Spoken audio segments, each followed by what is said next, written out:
Hello students. BA प्रथम वर्ष के प्रथम प्रश्न पत्र की कक्षाएं आज से प्रारंभ होने जा रही हैं और आज की क्लास में हम इसके प्रथम सेक्शन के प्रथम टॉपिक को प्रारंभ करने जा रहे हैं। और आज की क्लास में हम मुख्य रूप से प्राचीन भारतीय इतिहास के स्रोतों के बारे में चर्चा करेंगे। और जो प्राचीन भारतीय इतिहास के स्रोत हैं उनको अनेक भागों में हम विभक्त कर सकते हैं।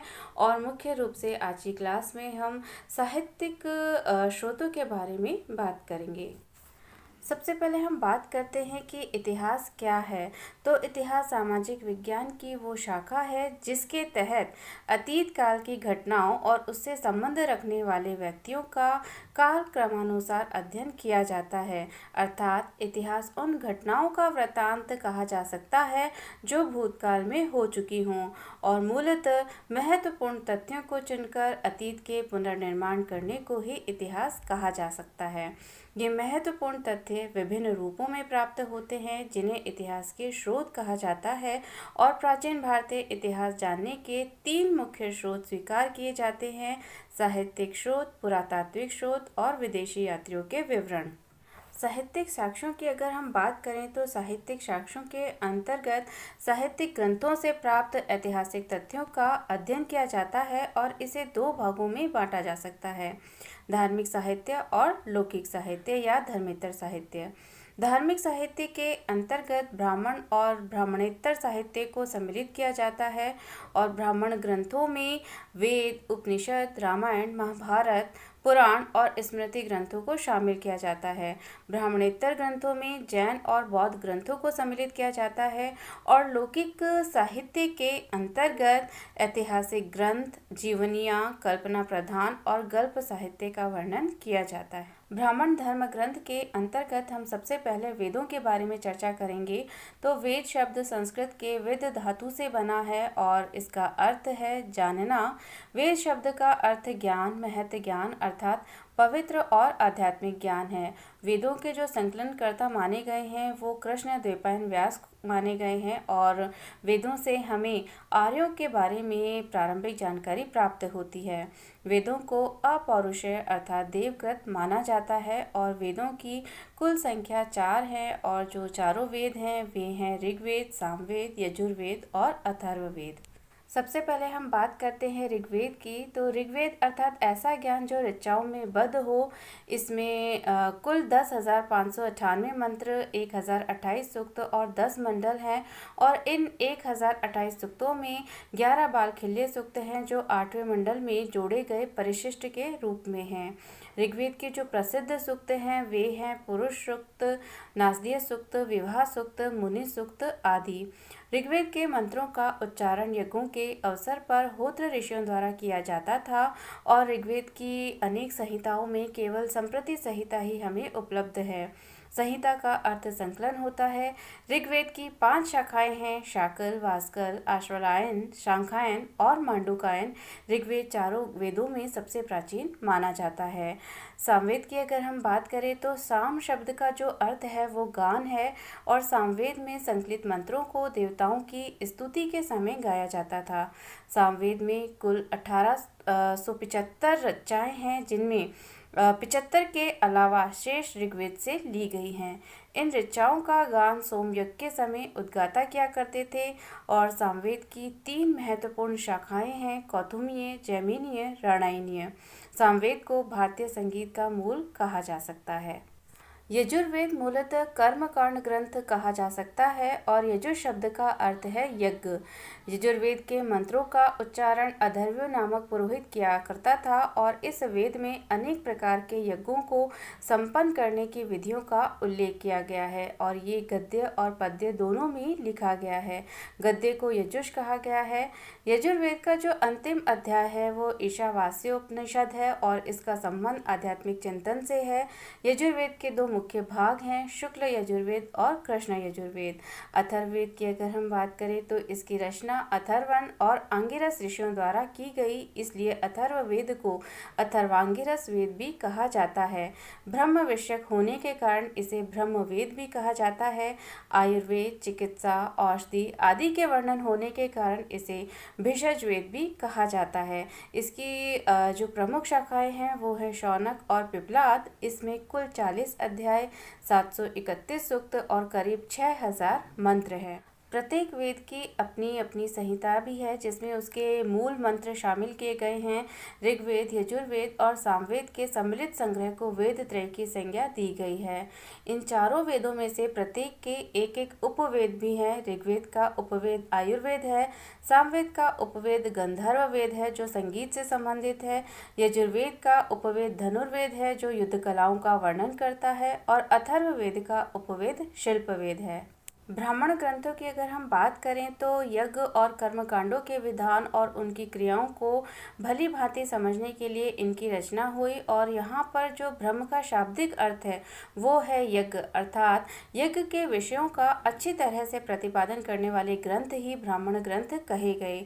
प्रत्येक वेद के अपने अपने ब्राह्मण होते हैं, जैसे ऋग्वेद के ऐत्रेय और कौशिक की, शुक्ल यजुर्वेद के शतपथ, कृष्ण यजुर्वेद के तैत्तिरीय, सामवेद के पंचवेश या तांडे ब्राह्मण, जैमिनीय ब्राह्मण आदि और अथर्ववेद के गोपत ब्राह्मण।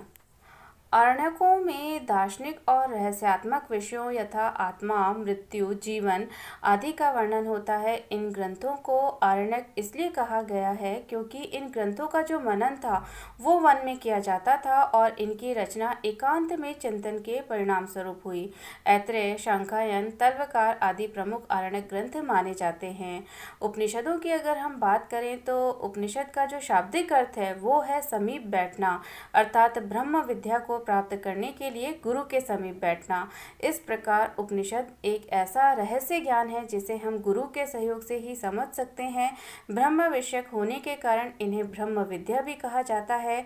उपनिषद वैदिक साहित्य के अंतिम भाग और सारभूत सिद्धांतों के प्रतिपादक हैं, इसीलिए इन्हें वेदांत भी कहा जाता है। उपनिषदों की कुल संख्या 108 है, लेकिन जो प्रामाणिक उपनिषद हैं वो 12 हैं। ईश, केन, कठ, मांडुक्य, ऐत्रेय, मुंडक, प्रश्न, छांदोग्य, बृहदारण्यक आदि प्रमुख उपनिषद माने गए हैं। अब हम बात करते हैं वेदांगों की। तो वेदों के अर्थ को भली भांति समझने में वेदांग काफ़ी सहायक होते हैं। वेदांग शब्द से अभिप्राय है जिसके द्वारा किसी वस्तु के स्वरूप को समझने में सहायता मिले। वेदांगों की जो कुल संख्या है वो 6 है। शिक्षा, कल्प, व्याकरण, निरुक्त, छंद और ज्योतिष ये 6 वेदांग माने गए हैं। वैदिक स्वरों के शुद्ध उच्चारण हेतु शिक्षा का निर्माण हुआ। कल्प ऐसे सूत्र होते हैं जिनमें विधि और नियम का उल्लेख है। कल्प सूत्रों के 3 भाग हैं। पहला है शोध सूत्र जिसमें यज्ञ संबंधी नियम दिए गए हैं। दूसरा है ग्रह सूत्र, इनमें लौकिक और पारलौकिक कर्तव्यों का विवेचन किया गया है। और तीसरा है धर्म सूत्र, इनमें धार्मिक, सामाजिक और राजनीतिक कर्तव्यों का उल्लेख किया गया है। व्याकरण में नामों और धातुओं की रचना, उपसर्ग और प्रत्यय के प्रयोग, समास और संधि आदि के नियम बताए गए हैं। व्याकरण ग्रंथों में जो सबसे महत्वपूर्ण है वो पाणिनिकृत अष्टाध्यायी है जो 400 ईसा पूर्व के लगभग लिखा गया था। निरुक्त एक प्रकार का भाषा विज्ञान है। क्लिष्ट वैदिक शब्दों के संकलन निघंटु की व्याख्या हेतु यास्क के द्वारा निरुक्त की रचना की गई थी जो भाषा शास्त्र का पहला ग्रंथ माना जाता है। वैदिक साहित्य में गायत्री, तिष्टुप, जगति, बृहति आदि छंदों का प्रयोग हुआ है और ज्योतिष में ज्योतिष शास्त्र के विकास को दिखाया गया है। धर्म सूत्र से ही स्मृति ग्रंथों का विकास हुआ और स्मृतियों को धर्मशास्त्र भी कहा जाता है। मनुष्य के संपूर्ण जीवन से संबंधित अनेक क्रियाकलापों के बारे में असंख्य विधि निषेधात्मक की जानकारी हमें स्मृतियों से ही मिलती है। प्रमुख स्मृति ग्रंथ मनुस्मृति, याज्ञवल्क्य स्मृति, पराशर स्मृति, नारद स्मृति, बृहस्पति स्मृति, कात्यायन स्मृति, गौतम स्मृति आदि हैं और संभवतः मनुस्मृति और याज्ञवल्क्य स्मृति सबसे प्राचीन है। अब हम बात करते हैं महाकाव्यों की। तो वैदिक साहित्य के पश्चात रामायण और महाभारत 2 महाकाव्यों को प्राचीन भारतीय इतिहास जानने के शोध स्वीकार किया जाता है। महाभारत महाकाव्य की रचना ईसा पूर्व 400 माना जाता है और इन दोनों का अंतिम रूप से संकलन 400 ईस्वी के आसपास प्रतीत होता है। महाभारत की रचना वेद व्यास द्वारा की गई थी और इसमें पहले केवल 8,800 श्लोक थे और इसका नाम जय संहिता था। बाद में इसमें श्लोकों की संख्या बढ़कर 24,000 हो गई और यह भारत नाम से प्रसिद्ध हुआ क्योंकि इसमें प्राचीनतम वैदिक जन भरत के वंशजों की कथा है। अंत में 1,00,000 श्लोक होने के कारण इसे शत सहस्त्री संहिता या महाभारत कहा जाने लगा। महाभारत महाकाव्य 18 पर्वों में है। रामायण की अगर हम बात करें तो महर्षि वाल्मीकि जी द्वारा रचित रामायण में मुख्यतः 6,000 श्लोक थे जो बाद में बढ़कर 12,000 श्लोक हो गए और अंततः इसमें 24,000 श्लोक हो गए। इसकी रचना संभवतः ईसा पूर्व 5वीं सदी में शुरू हुई। रामायण हमारा आदि काव्य है और इसमें हमें हिंदुओं और यवनों और शकों के संघर्ष का विवरण प्राप्त होता है। महाभारत में भी शक, यवन, पारसिक, हूण आदि जातियों का उल्लेख मिलता है और इन दोनों महाकाव्यों से हमें प्राचीन भारतवर्ष की सामाजिक, धार्मिक और राजनीतिक दशा का परिचय मिलता है। भारतीय ऐतिहासिक घटनाओं का सबसे अच्छा क्रमबद्ध विवरण पुराणों में मिलता है। पुराणों के रचयिता लोमहर्षक अथवा उनके पुत्र उग्रश्रवा माने जाते हैं। पुराणों की संख्या 18 है और अधिकांश पुराणों की रचना 3री-4वीं शताब्दी में हुई। ब्रह्मवैवर्त पुराण में पुराणों के मुख्य रूप से 5 लक्षण बताए गए हैं। ये है सर्ग, प्रतिसर्ग, वंश, मनवंतर तथा वंशानुचरित। मार्कंडेय, ब्रह्मांड, वायु, विष्णु, भागवत और मत्स्य संभवतः प्राचीन पुराण हैं और शेष भात की रचनाएं हैं। मत्स्य पुराण सबसे प्राचीन और प्रामाणिक है। मत्स्य, वायु और विष्णु पुराण में प्राचीन राजवंशों का विवरण है। मौर्य वंश के लिए विष्णु पुराण, आंध्र सातवाहन और शुंग वंश के लिए मत्स्य पुराण और गुप्त वंश के लिए वायु पुराण का विशेष महत्व है। पुराण अपने वर्तमान रूप में संभवतः ईसा की 3री और 4थी शताब्दी में लिखे गए। अब हम बात करते हैं ब्राह्मणेतर साहित्य की। तो ब्राह्मणेतर साहित्य के अंतर्गत बौद्ध एवं जैन साहित्य शामिल किए जाते हैं और भारतीय इतिहास के साधन के रूप में बौद्ध साहित्य का विशेष महत्व है और सबसे जो प्राचीन बौद्ध ग्रंथ है वो त्रिपिटक माने गए हैं।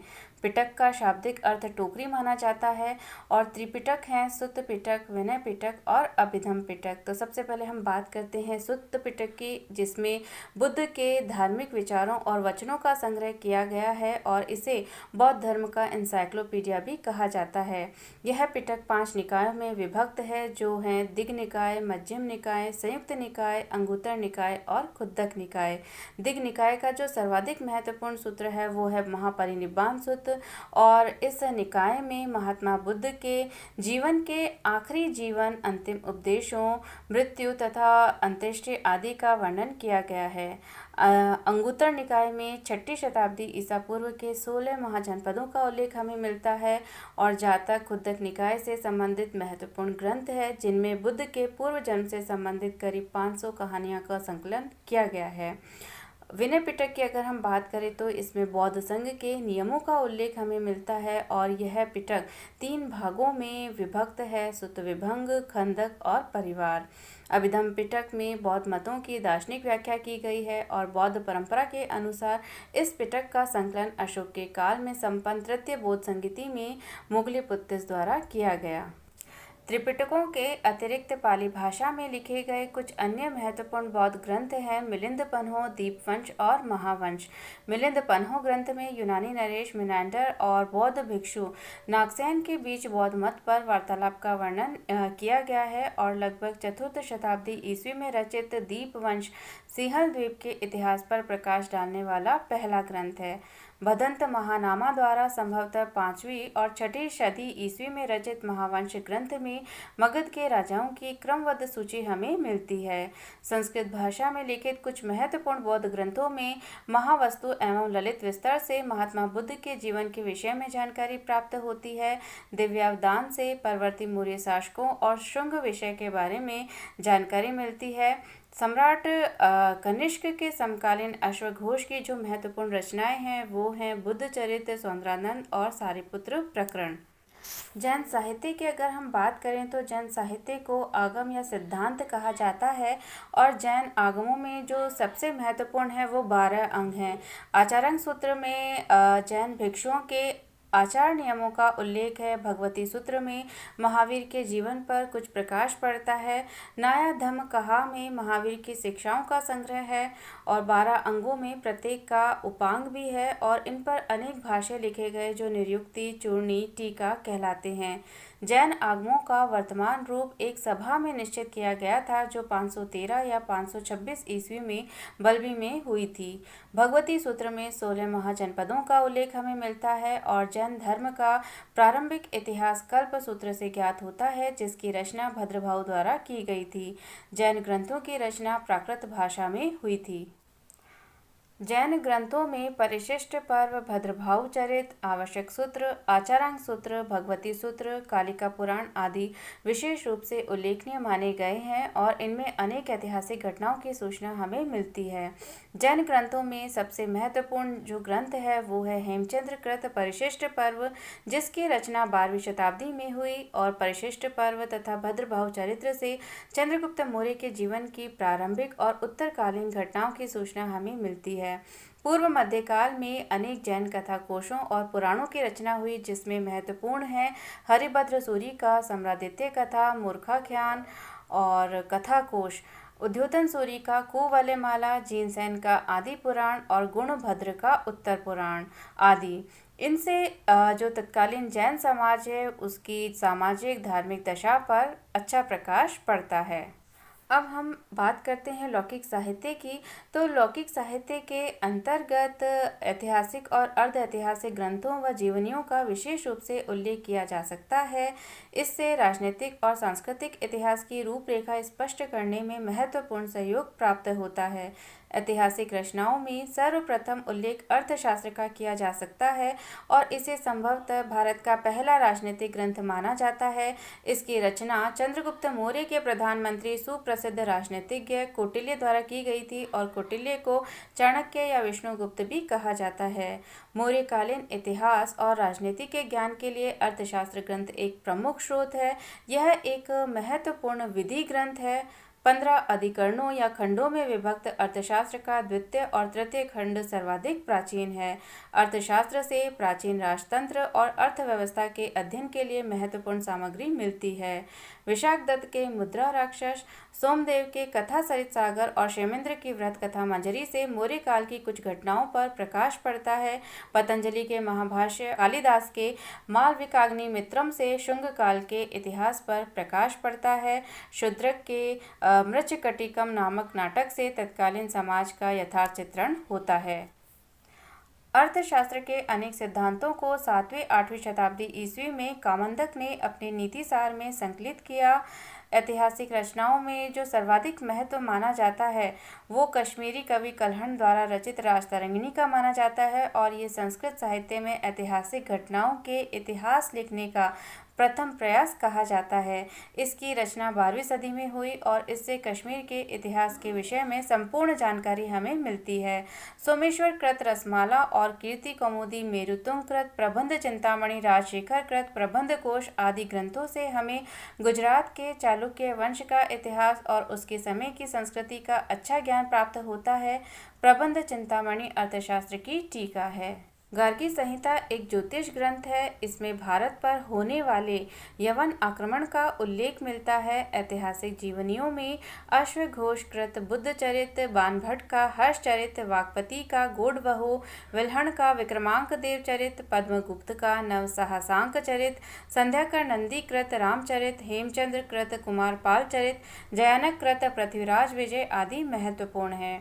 दक्षिण भारत का प्रारंभिक इतिहास संगम साहित्य से प्राप्त होता है। सुदूर दक्षिण के पल्लव और चोल शासकों का इतिहास नंदिक, कलम्बकम, कलिंगतुपर्णी और चोल चरित से प्राप्त होता है। 13वीं शताब्दी के आरंभ में अरब लोगों ने अरबी में सिंध का इतिहास लिखा जिसका फारसी में अनुवाद चचनामा पुस्तक में उपलब्ध है। इस प्रकार ब्राह्मण, ब्राह्मणेतर और लौकिक साहित्य प्राचीन भारतीय इतिहास के अत्यंत महत्वपूर्ण स्रोत कहे जा सकते हैं।